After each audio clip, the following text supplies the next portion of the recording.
Bom dia. Damos as boas-vindas a todas as pessoas aqui presentes. Meu nome é Marina, sou coordenadora de comunicação aqui na Casa Museu Ema Clabin. E hoje esse Arte Papo marca a abertura da série de arte contemporânea Hóspede. Recebemos para essa conversa o curador da série, Gilberto Mariotti, e as artistas Estela Sokol e Mônica Koster. O Hóspede integra o plano anual da Casa Museu Ema Clabin Digital 2024 e conta com patrocínio da Marsh McLennan. A Casa Museu conta ainda com o apoio da Clabin S.A. Aproveito para agradecer às tradutoras e intérpretes de Libras, Asa e Janaína, e convidamos todos para visitar a exposição depois dessa conversa.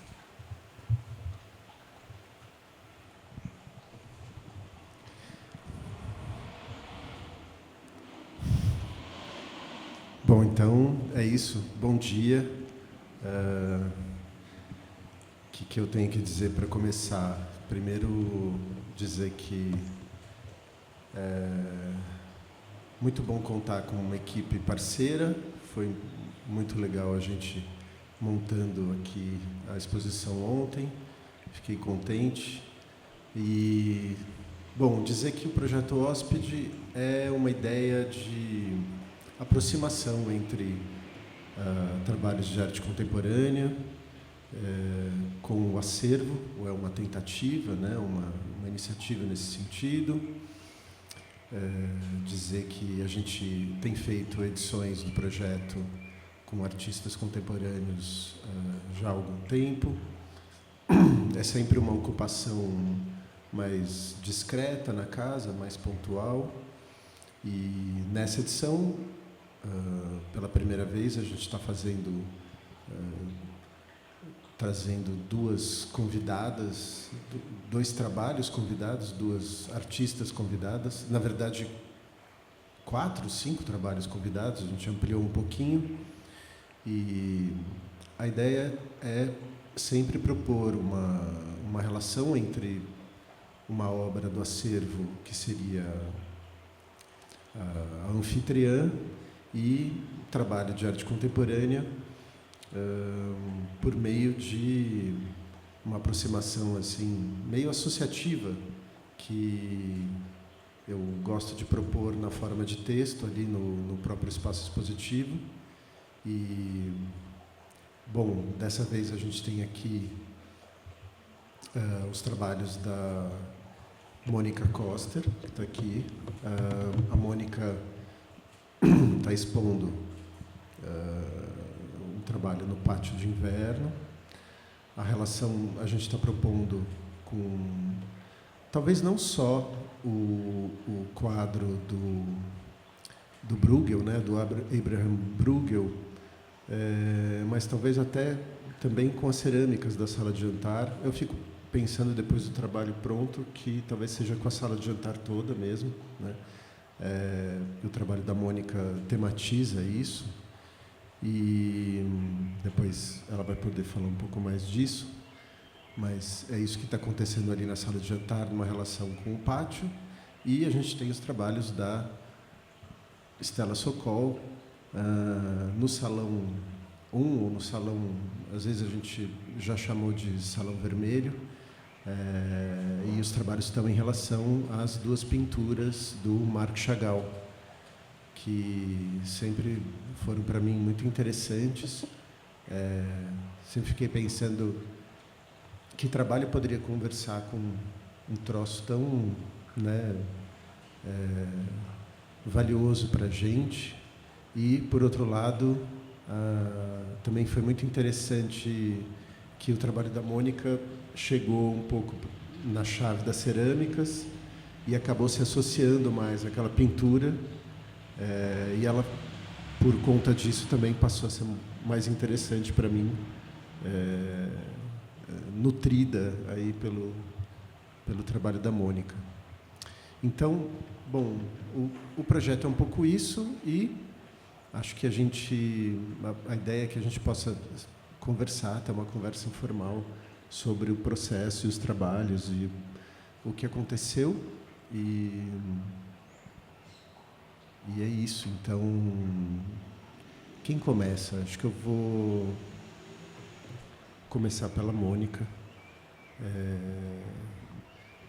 Mônica, se quiser começar falando assim mais completamente dos trabalhos e dos nomes e tal, e do processo. Bom dia. Queria começar agradecendo toda a equipe aqui da casa, Giba, Estela, por essa oportunidade de estar aqui. Foi muito interessante ontem a montagem para mim, porque eu participo de um projeto desde 2015 de intervenções contemporâneas em museus históricos, lá no Rio de Janeiro. E sempre foi uma relação muito difícil e conflituosa com os museus, a relação de intervenções contemporâneas nesses acervos. E sempre tive uma experiência de muito conflito. E aqui isso não aconteceu e foi inédito para mim nessa forma de trabalhar. Então, foi muito interessante ter, depois de tanto tempo, uma experiência onde eu me senti muito acolhida. Falando mais especificamente dos trabalhos, de modo geral, eu tenho feito uma pesquisa com o meu trabalho, né, visual, que pensa a alimentação e a digestão como um processo também sensível. Então, tenho pensado sobre o modo como a gente se alimenta e como a nossa alimentação e digestão se relaciona com as paisagens, o modo como a gente ocupa o território, a terra, o corpo de outros animais dos quais a gente se alimenta, animais que, por sua vez, têm também um próprio sistema digestório. Isso, de alguma forma, gera uma cadeia de digestões. E aí, enfim, eu tenho feito trabalhos em várias linguagens que abordam um pouco esse tema ou refletem sobre isso. Uma das principais linguagens é a cerâmica, mas eu não sou uma ceramista em sentido tradicional. E foi muito interessante para mim poder colocar o meu trabalho numa situação que é uma situação doméstica também, da sala de jantar, de estar podendo ocupar esse lugar, porque no museu tradicional, o trabalho não tem essa relação direta com o ambiente da alimentação, né? Como aqui. Aqui eu consegui estabelecer essa relação com a mesa de jantar, com toda a questão da etiqueta, do protocolo de se alimentar e de comer. Então, isso foi bacana. Então, são 2 trabalhos que estão ali na sala de jantar. Um que se chama Digestão Contínua, que é um bordado de um desenho de 2 sistemas digestórios que se retroalimentam, numa espécie de ciclo viciado e fechado, sem muita escapatória dessa dinâmica digestória. E o outro trabalho chama Ordenha, e é uma escultura que está ali no pátio interno, vocês podem circular aí e ver, e é um objeto que ele faz referência a uma úbere de uma vaca, e ele fica gotejando o leite, num ritmo contínuo, quase como uma clepsidra, uma ampulheta. Ele fica marcando um ritmo desse gotejamento. E eu gosto de pensar em um corpo animal, né, o nosso, ou aquele que a gente consome, uma espécie de máquina também, né, de gestão, como uma espécie de funcionamento maquínico, assim, dessa estrutura alimentar. Então, para mim, foi interessante descobrir também um ritmo no trabalho e pensar nessa cadeia de produção também dos bovinos, né, os animais que a gente consome de uma maneira cruel e massificada, também como uma fábrica, né? Então, a ordenha acontece todo dia nos mesmos horários, existe uma linha de produção desses animais que nutre a nossa digestão. Então, o trabalho também tem esse ritmo, né? Um pouco maquínico, que se relaciona que faz uma espécie de contraponto ao corpo orgânico. Então, de modo geral, é isso.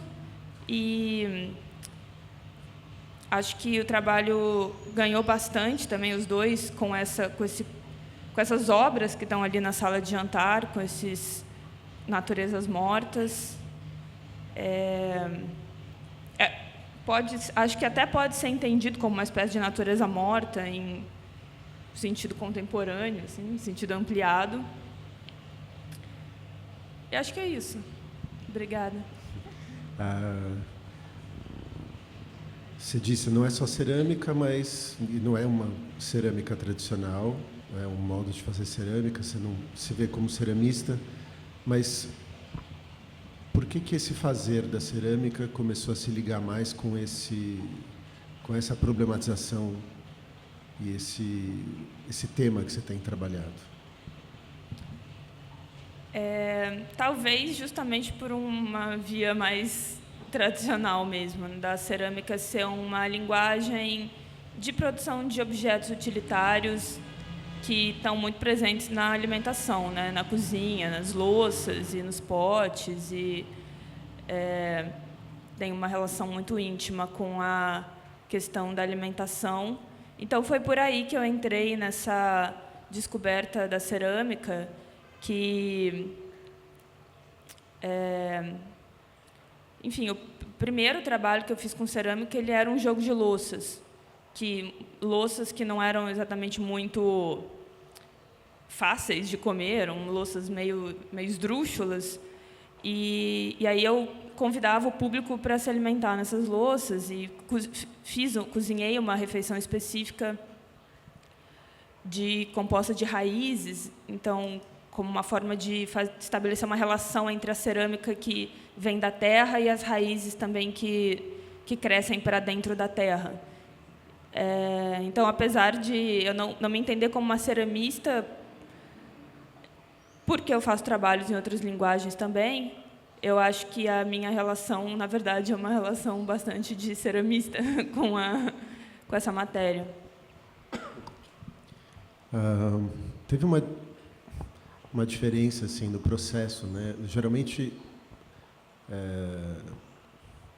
me vem essa associação entre um trabalho contemporâneo e uma obra do acervo, e dessa vez, enfim, isso veio, mas a gente estava falando de um outro trabalho que você tinha feito antes e se acabou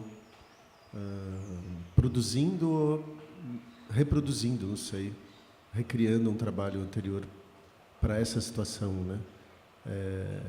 Conta um pouquinho como é que aconteceu isso. Do autorretrato, você está falando? Não, da ordenha. A criação desse Sim. trabalho.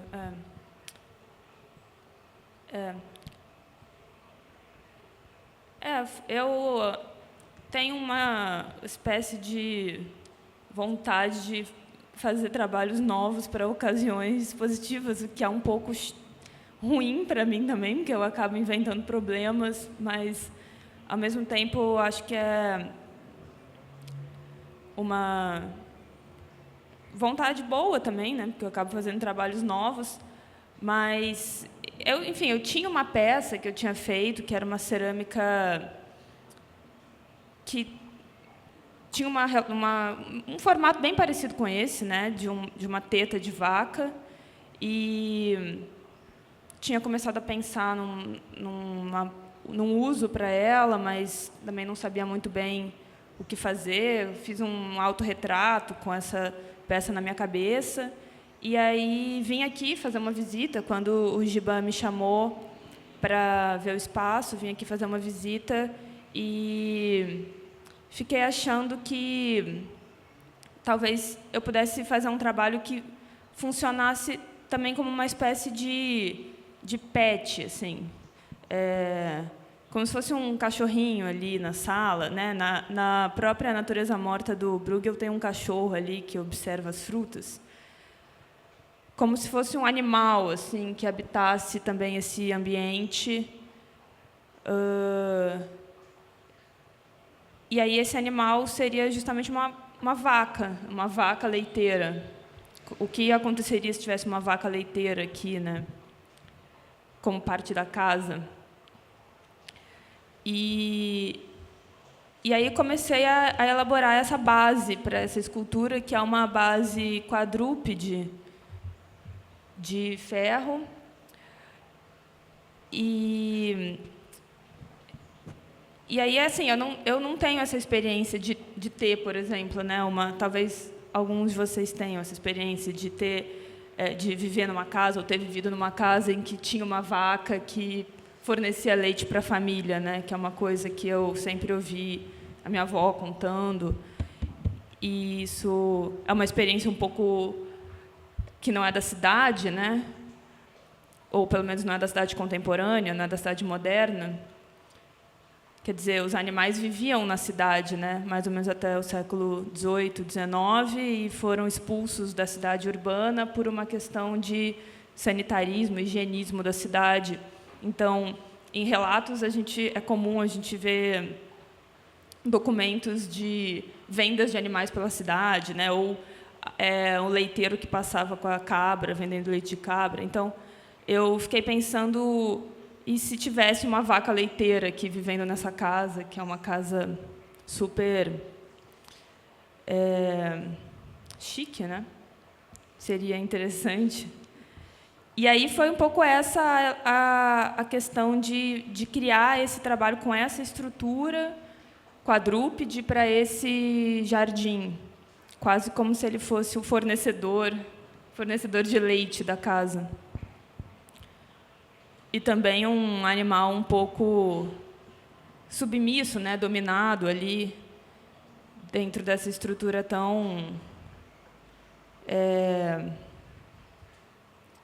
elaborada, né, de serviços de jantar, de etiqueta, de funcionários que serviam ali o jantar. A museóloga estava contando para a gente como funcionava a organização da mesa, né? Existia toda uma etiqueta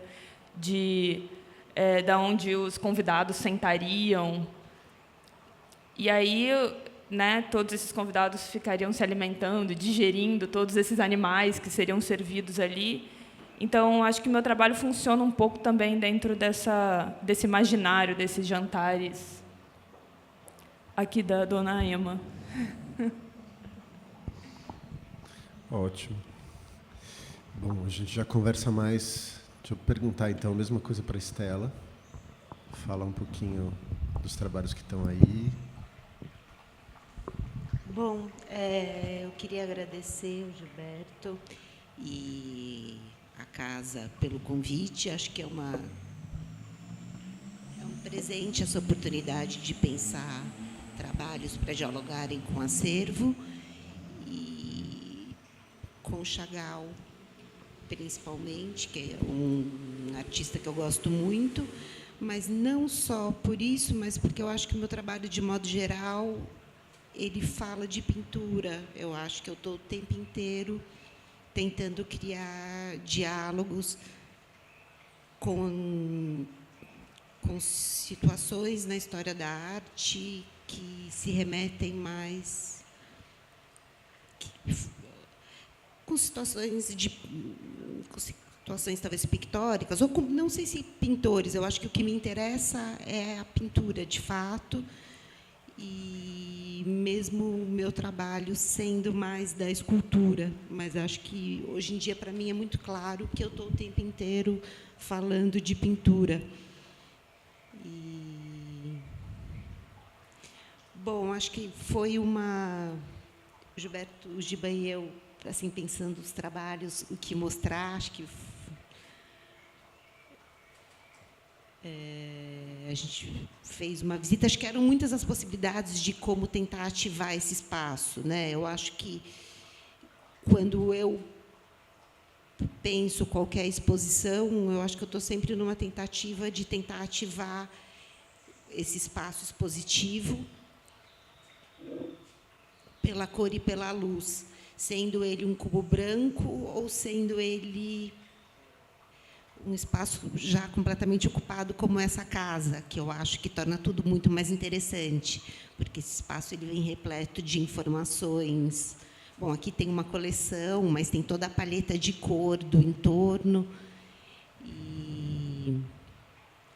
E as duas obras do Chagall.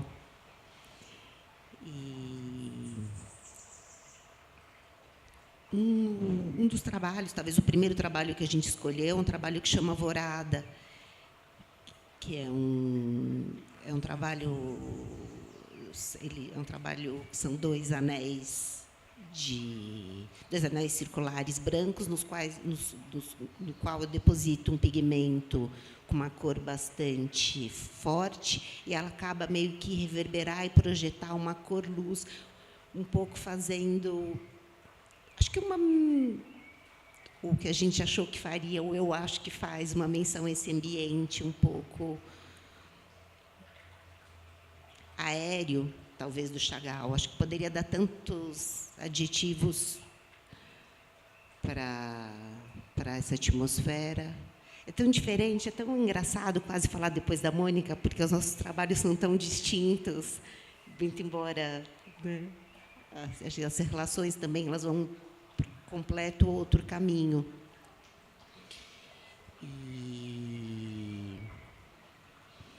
Bom, em paralelo a esses dois trabalhos, a gente também acabou optando por dois outros trabalhos que eles partem da forma circular e de uma desconstrução que, ao mesmo tempo, dialoga com a lua de um dos quadros. E eu acho que um dos quadros ele é mais do amanhecer e outro do anoitecer.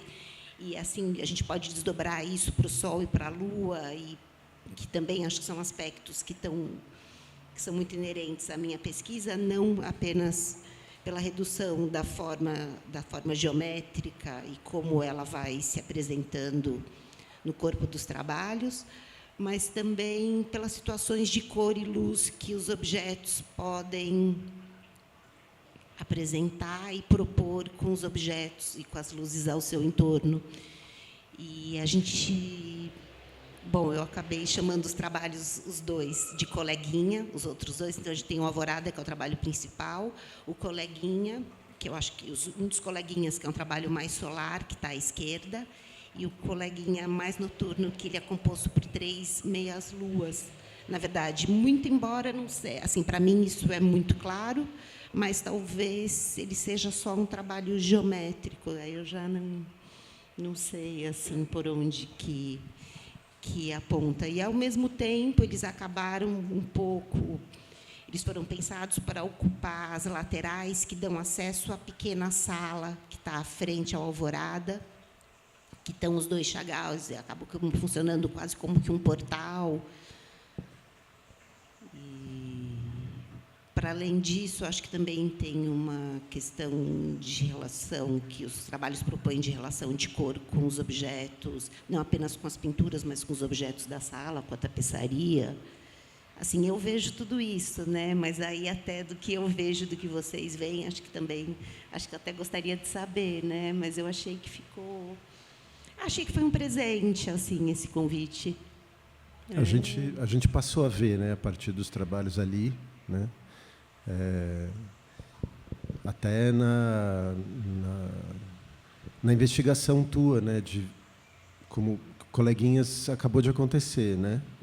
Ele meio para cá, já estava lá um pouco, acho que no laboratório do ateliê, e aconteceu desse jeito, né? Interessante ver essa primeira vez. Imagino que depois ele vai se desdobrando em outras possibilidades, mas essa formalização teve mais a ver, mesmo com algumas escolhas, eu acho que tinham a ver com o que talvez o que os quadros pediam mais diretamente, né? acho que sim, e também acho que pensando na casa, como eles poderiam estar ali, a maneira como eles ocupam, não como com uma intervenção muito mais mínima, e quase como se eles escorressem, ou eles pudessem estar naquela coluna, ou eventualmente na outra, e como... Não, também? E com esse nome um pouco genérico, um pouco os coleguinhas, assim, a gente escolheu 2, mas poderiam ser 6, poderiam ter um em cada cômodo. Na verdade, assim, né, essa é a minha vontade, é ocupar a casa, assim, pensar mais um monte de outros colegas para ativar e para relacionar e para propor.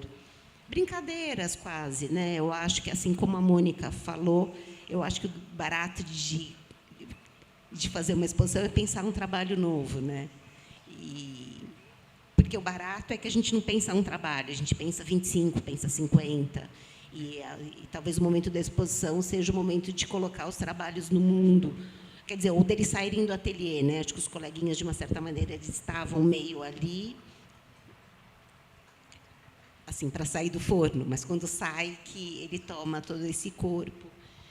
E, enfim, né, acho que eu realmente entendo essa situação, os convites de exposição quase como problemas que eu preciso solucionar. E acho que o trabalho ele anda muito, ele caminha, né, ele se faz desse acerto e erro de tentativas de criar soluções para os problemas. Teve essa diferença, né? Talvez já tivesse sido inaugurado no trabalho do Romain Dumesnil, que foi uma outra edição do Hóspede, em que já tinha acontecido isso, do artista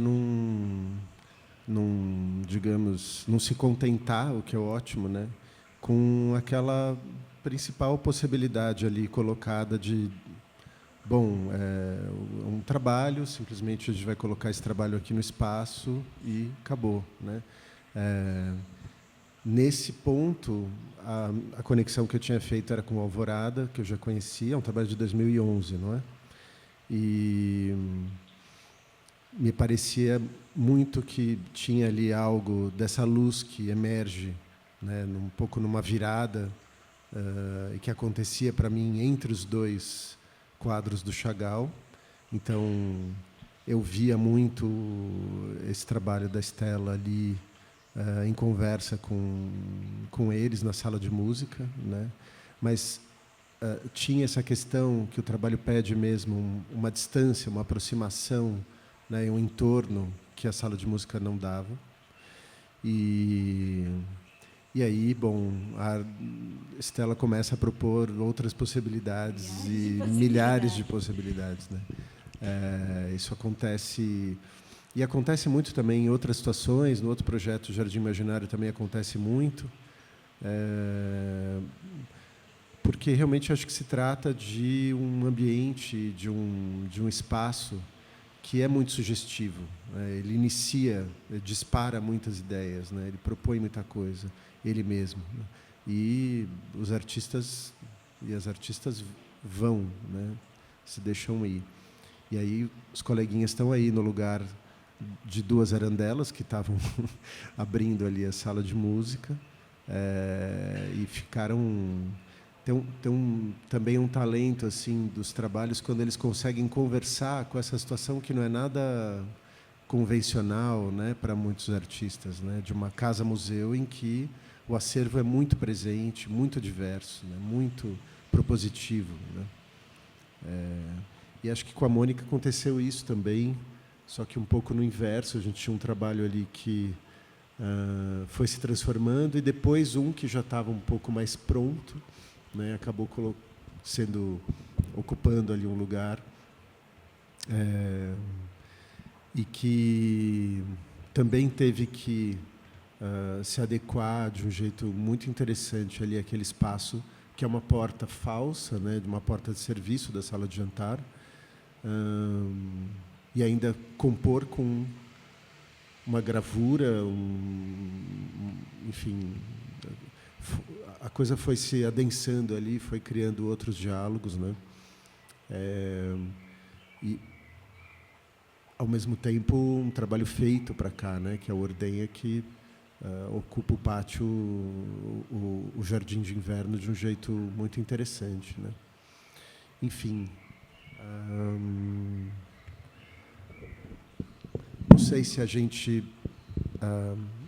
acho que eu queria continuar conversando, mas já assim, deixar o convite. Se alguém tiver perguntas ou colocações, podem ficar à vontade para fazer. A gente já meio que cumpriu uma primeira etapa, né? Paulo, você quer? Oi, não. Eu queria fazer um comentário, uma pergunta.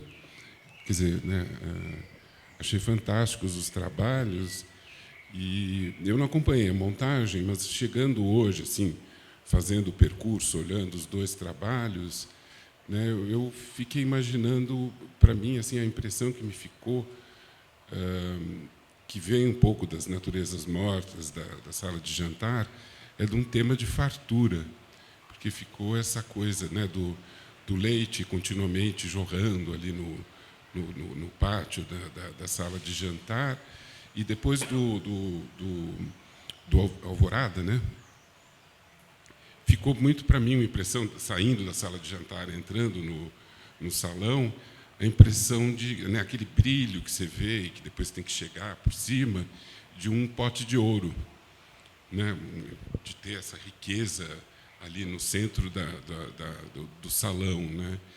E eu queria saber se vocês veem esse tema de fartura e se, vamos dizer, se há uma influência, talvez até inconsciente, do ambiente da casa, da própria história da Dona Ema, na colocação dos trabalhos. Falando por mim, a coisa da fartura, da administração dos recursos, da opulência, do excesso, em relação à sala de jantar, né, ao Bruegel e ao trabalho da Mônica, ali, para mim, sim, se estabeleceu. É um pouco o que eu tentei trabalhar no texto, né, que está ali no Totem, que é onde, para mim, se formaliza. Eu tento formalizar de alguma maneira essas relações, é sempre nesse texto expositivo, né? E esse tema está muito presente para mim ali, porque acho que a primeira, enfim, depois vocês vão poder ver um pouco melhor o trabalho, apesar dessa ideia, e para além dessa ideia do animal, da possibilidade dos recursos, né, e de ter esse animal presente, como disse a Mônica, a ideia de ampulheta está muito presente ali para mim, né, do pingar e tal, que me remete justamente a isso, né. E Naturezas Mortas tem um pouco essa função, né, também de falar de uma opulência, de representar a possibilidade esse privilégio que é a gente poder não estar preocupado com o que vai comer no dia seguinte, né? E se vai comer no dia seguinte. Então, para mim, tem algo ali. Agora, a relação com o trabalho da Estela nesse sentido não tinha feito. Você eu pensou? Pensei uma coisa bem bonita. Eu acho que tem uma coisa muito bacana, que eu acho que o Alvorada, ele é vermelho, ele está numa sala vermelha, mas não sei, de ver ele como um pote de ouro, de ver ele como um pote de cor num ambiente onde é um ambiente todo, quase que uma casa, né, meio que pensada para receber arte, de modo geral, né, para receber cor. Então, eu pensei nisso. Olha que poliana. Não, acho que tem uma riqueza mesmo ali, né? Eu entendo mais como potência, como possibilidade, né? Que é o que para mim está nessa ideia de virada, né? Quando você começa. Mas eu gosto da ideia do pote de ouro se a gente pensar no arco-íris, né? Que parece que a gente tem que perseguir algo que está para além, né? É algo que está o tempo inteiro em transformação e se fazendo. Acho que sim. Acho que sim. Bom, e daí que a gente pode até ir, né? Na verdade, que indo além, assim, para esse pensamento do que se aproxima tanto da pintura, mas que a cor ela vem de um pigmento do pigmento puro que é feito para fazer a tinta. E eu acho que o vermelho era um dos pigmentos mais caros no início de tudo, não? Ou como ele era usado, ou como ele aparecia nos mantos e nos veludos do clero e tal, ou da realeza, Porque, ou como ele, né, em todo. porque no teu trabalho tem muito essa estratégia, né, de a gente de que essa luminosidade meio que promete uma origem, ela chega antes. A gente acaba chegando, tendo contato com o reflexo da cor, com uma emanação do trabalho, né, de uma parte do trabalho, né? Como acontece também nos coleguinhas, em que a disposição das peças, a gente vai chegando e entendendo que talvez a cor que a gente estava enxergando ela não foi necessariamente fabricada e própria do material, e depois ela é um reflexo de um outro material que está do lado, não é? Se relaciona também com a luz e com a cor do entorno. Acho que o trabalho é muito sobre isso, né? Sim. É por essa cor, é sobre essa cor que ela nunca é, né? E eu acho que a cor ela é sempre por relação, né? Acho que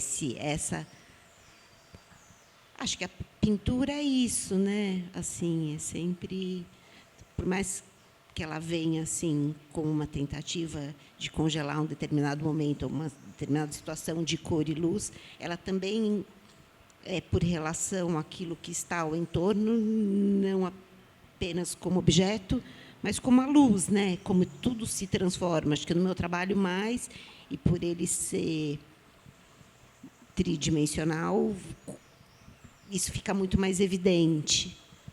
E de como também, no trabalho com material, esse material engana, né? Essas consistências, essas características dos materiais. Visualmente, às vezes, também prometem alguma coisa. Quando a gente tem um contato mais próximo, o tátil, ele revela, ele meio que desmente o que a gente tinha visto de distante. Que eu acho muito, muito interessante também. Dá um jogo para o trabalho, que é próprio da escultura, mas que poucos trabalhos né, conseguem explorar isso pela cor, pela luminosidade, como o teu trabalho consegue. Mas eu acho que o bacana é que outras relações virão, né? Mônica? Me ocorreu agora, pensando no seu comentário, que o meu trabalho ele também é uma espécie de receptáculo, assim, né? E também uma pia, uma coisa meio que também oferece um pouco o leite para a pessoa, né? Quase como se você pudesse beber dali também. E acho que o trabalho da Estela também é um receptáculo, né? Tem uma estrutura também de algo que fica guardado dentro, mesmo que esse consumo seja um consumo mais do olhar, você se sente convidado, né? Quando a gente estava falando que quase que não dá para ver, eu não consigo ver, né, o pigmento, mas eu fico assim com vontade de ver, né? Como se eu quisesse consumir visualmente o que está ali dentro. Então, talvez essa sensação também tenha se dado pela própria forma desses recipientes que guardam alguma coisa e oferecem também para o público essa possibilidade de consumir o que está ali dentro. O meu trabalho ele discute um pouco essa questão de consumo, né? É um pouco a minha vontade também discutir a ideia de consumo do alimento ou consumo da obra de arte. E tem um desperdício também, né? Acho que a ideia de fartura talvez ela venha acompanhada também de um desperdício. E aí o leite também ele é desperdiçado, não é consumido. E curioso que a própria natureza morta ela também tem um ponto de quase estar apodrecida, né? Os alimentos eles estão na iminência de apodrecerem, a fartura que está quase sendo desperdiçada, está no limite da fartura, digamos assim, e de uma hora para outra, em um segundo, em alguns minutos, ela vai apodrecer e vai ser consumida por qualquer outro organismo, micro-organismo, fungo, bactéria. E o leite está um pouco nessa posição ali também, né? Porque ele está fresco, mas a qualquer momento ele vai apodrecer, ou algum outro animal vai chegar ali e vai consumir. Então, eu não tinha pensado nessa relação da fartura com o desperdício, que é quase como se fosse uma outra faceta, né, da situação de fartura, que é uma situação que provavelmente atravessou a história dessa casa durante toda a sua história. Sim, tem esse sinal mesmo do efêmero, né? É farto, mas é preciso, enfim, isso não vai durar, né? Talvez também por isso, agora pensando, eu tenha te perguntado de por que da cerâmica acabar um pouco sendo suporte para esse tipo de problematização, porque muitas vezes eu tenho um pouco a impressão de que a cerâmica está ali um pouco para emular certas características do corpo, né, que tem a ver com órgão no sentido de continente. Um órgão que tem uma função e que ele se relaciona de alguma maneira com fluidos, com o alimento, com, enfim, né? Então, acho que também isso está relacionado aí nessa administração do tempo, né? E foi uma ironia muito interessante, né, a gente ter, enfim, nesse processo aí de montagem, acho que também se liga a isso. Tem uma hora que a gente começou a se incomodar com um prego sozinho, que estava ali, Paulo. E começamos a se perguntar se era o caso de pendurar uma outra coisa e tal. E a Maria, museóloga, surge com um desenho que tinha tematicamente tudo a ver, né? De repente ele apareceu ali e agora está um pouco fazendo parte do trabalho. Eu acho sempre muito interessante como os trabalhos aqui eles têm que se haver com um certo trabalho que é de todo o museu e que muitas vezes a maioria dos projetos faz questão ou tenta no máximo apagar de certa forma, né? Apagar o rastro da ação de certas coisas atuações são completamente fundamentais para o museu, né? E a gente tem um pouco também essa medida de que tem certas funções que a gente vê como mais competentes na medida em que elas se deixam ver menos, né, de que elas conseguem estar menos aparecendo, né? E eu acho ótimo essa demanda para profissional de museologia, que a gente acaba tendo um debate, uma conversa, ela tem uma participação que em outros projetos não acontece, né? Eu acho isso bem legal.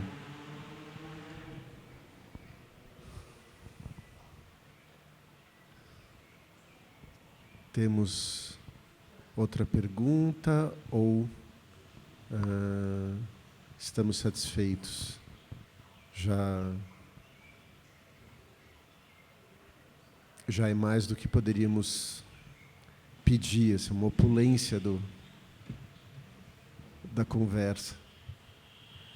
Então, eu acho que a gente encerra. Prazer para mim trabalhar com vocês. Obrigado por aceitar o convite, pelo empenho e Acho muito bom poder continuar a fazer isso aqui na casa. E, bom, temos uma programação posterior que a gente vai anunciar. Você quer falar? Claro, às 5 da tarde tem um recital da Eudóxia de Barros hoje, estão todos convidados. E, claro, visitar a exposição na casa, né? Que é nosso convite, e, enfim, aí a gente continua conversando. Obrigado. Obrigada, gente.